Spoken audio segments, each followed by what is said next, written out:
Sun, celebrating 20 years of excellence in education.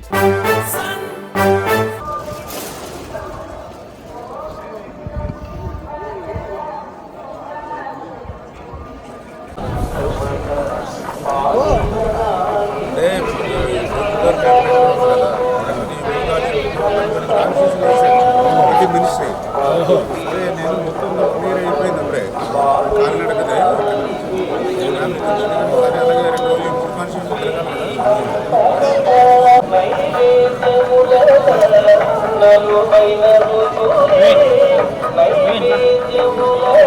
వచ్చాను sir photo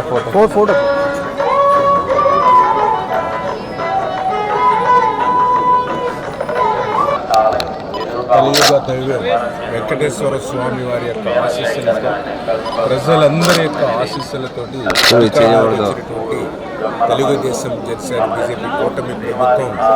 ఈరోజు తిరుమల తిరుపతి వెంకటేశ్వర స్వామి వారి ఆలయం పరిసర ప్రాంతాలలో తిరుమల యొక్క ప్రశాంతతను కాపాడే ఆధ్యాత్మిక చింతనను పెంచేటువంటి విధంగా ఒక పవిత్రమైన ఒక తిరుమల తిరుపతి అనే క్షేత్రాన్ని ముందుకు తీసుకెళ్లేటువంటి విధంగా ఈరోజు ఈ ప్రభుత్వం పనిచేస్తున్నటువంటి పరిస్థితి. అదేవిధంగా పెద్ద ఎత్తున లక్షలాది మంది వచ్చేటువంటి భక్తులకి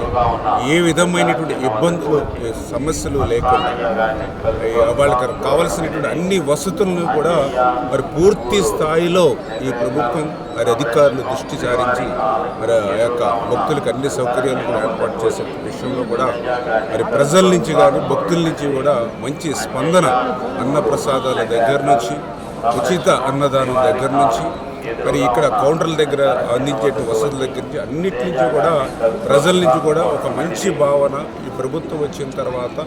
మళ్ళీ ఈ యొక్క తిరుమల తిరుపతి వెంకటేశ్వర స్వామి యొక్క పవిత్రతను కాపాడే విధంగా పనిచేస్తున్నారు అధికారులు ప్రభుత్వం అనేటువంటి భావన ఈరోజు అందరిలో కలగడం చాలా శుభపరిణామం అని చెప్పి తెలియజేసుకుంటూ అదేవిధంగా మేము కూడా ఈరోజు వెంకటేశ్వర స్వామి గారిని దర్శించుకుని కాలినడకన తిరుమల చేరుకుని మరి వెంకటేశ్వర స్వామి గారిని కూడా మేము కూడా కోరుకోవడం జరిగింది. ఏదైతే ఈ యొక్క ఆంధ్రప్రదేశ్ రాష్ట్రానికి రాజధాని లేనటువంటి రాష్ట్రం అయినటువంటి రాష్ట్రానికి మళ్ళీ ఒక ప్రజా రాజధాని, ఒక ప్రపంచ స్థాయి రాజధాని అమరావతి నిర్మాణం మరి త్వరితగతంగా పూర్తి కావాలని, మళ్ళీ ఆ విద్య ఉద్యోగ ఉపాధి అవకాశాలు యువతకు అంతటికీ కూడా ఆ రాజధాని ద్వారా కలగాలని మనస్ఫూర్తిగా ఆ వెంకటేశ్వర స్వామిని ప్రార్థించడం జరిగింది. అదేవిధంగా ఈ ఆంధ్రప్రదేశ్ రాష్ట్రాన్ని భవిష్యత్తులో ఒక కరువు రహిత రాష్ట్రంగా మార్చేటువంటి ప్రాజెక్టు పోలవరం ప్రాజెక్టు మరి ఏదైతే దురదృష్టవశాత్తు గత 5 సంవత్సరాల్లో మరి ఆ పోలవరం ప్రాజెక్టు ఏదైతే విధ్వంసానికి గురైందో మళ్ళీ ఆ వెంకటేశ్వర స్వామి వారి యొక్క ఆశీస్సులతోటి ఆ పోలవరం ప్రాజెక్టు రేపు 2027 డిసెంబర్ కల్లా పూర్తి చేయాలంటే లక్ష్యం మాది ఏదైతే మేము తీసుకున్నామో ఆ లక్ష్యం నెరవేరేటువంటి విధంగా ఆ వెంకటేశ్వర స్వామి వారి యొక్క ఆశీస్సులు కూడా ఉండాలని కూడా మనస్ఫూర్తిగా ఈరోజు కోరుకుంటూ అదేవిధంగా ఈ రాష్ట్రంలో మరి పెద్ద ఎత్తున యువత ఉద్యోగ ఉపాధి అవకాశాల కోసం మళ్ళీ పారిశ్రామికవేత్తలు ఈ రాష్ట్రం వచ్చి మళ్ళీ ఈ రాష్ట్రాన్ని మళ్ళీ రేపు 2047 మరి 2047 విజన్ కల్లా మరి తెలుగు జాతి ప్రపంచంలోనే అగ్రస్థానంలో నిలిపేటువంటి విధంగా ఆ వెంకటేశ్వర స్వామి యొక్క ఆశీస్సులు కూడా ఉండాలని, అందులో కూడా పర్టికులర్గా ఏదైతే యొక్క రాయలసీమ ప్రాంతం మరి గతంలో మరి ఏదైతే కరువు ప్రాంతంగా ఉన్నటువంటి రాయలసీమ ప్రాంతం మరి ఈరోజు ఆ వెంకటేశ్వర స్వామి యొక్క ఆశీస్సులతోటి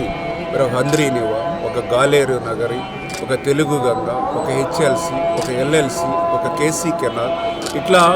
ఏ ప్రాజెక్టు చూసినా ఏ రిజర్వాయర్ చూసినా గత సంవత్సరం మరి పెద్ద ఎత్తున రిజర్వాయర్లు నిండి ప్రజలందరూ కూడా సుఖ సంతోషాలతో పాడి పంటలతో రాయలసీమ ప్రజలను కూడా మరి యొక్క రతనాల సీమగా మార్చేయాలనేటువంటి ప్రయత్నం ఈ ప్రభుత్వానికి ఆశీస్సులు ఉండడం ద్వారానే ఈరోజు కూడా జూలై నెలలోనే మరి చరిత్రలో అంటే గత 25 సంవత్సరాల చరిత్రలో ఎప్పుడు లేనటువంటి విధంగా శ్రీశైలం మరి యొక్క రిజర్వాయరు జూలై మొదటి వారంలో నిండుకుని ఆ శ్రీశైలం కృష్ణమ్మ జలాలు మరి ఏదైతే హంద్రీనివా ద్వారా మొన్ననే ముఖ్యమంత్రి చంద్రబాబు నాయుడు గారి చేతుల మీదుగా ఆ 3850 క్యూసెక్కుల నీటి సామర్థ్యాన్ని కూడా పెంచి ఆ హంద్రీనివా అంటే శ్రీశైలం క్షేత్రం దగ్గర నుండి ఆ హంద్రీనివా ద్వారా రేపు అడవుపల్లి రిజర్వాయర్ నిండుకుని అడవుపల్లి రిజర్వాయర్ నుంచి నేవా బ్రాంచ్ కెనాల్ని కూడా మరి డెవలప్ చేసేయడం ద్వారా మరి భవిష్యత్తులో రాబోయేటువంటి సంవత్సరంలో తిరుమల తిరుపతికి సంబంధించినటువంటి ఆ యొక్క బాలాజీ మరి యొక్క రిజర్వాయర్లు ఇవన్నీ కూడా నింపి అంటే శ్రీశైలం రిజర్వాయర్ నుంచి కృష్ణమ్మ జలాలు వెంకటేశ్వర స్వామి సన్నిధికి తిరుమల కూడా తీసుకొచ్చి ఇక్కడ త్రాగునీరుకి సంబంధించినటువంటి పారిశ్రామిక అవసరాలు కూడా తీర్చాలనేటువంటి ప్రయత్నం అన్నిటికీ కూడా ఆ వెంకటేశ్వర స్వామి యొక్క ఆశీస్సులు ఉండాలని మనస్ఫూర్తిగా పవిత్రంగా ఈరోజు మేము అందరం కూడా కోరుకోవడం జరిగింది.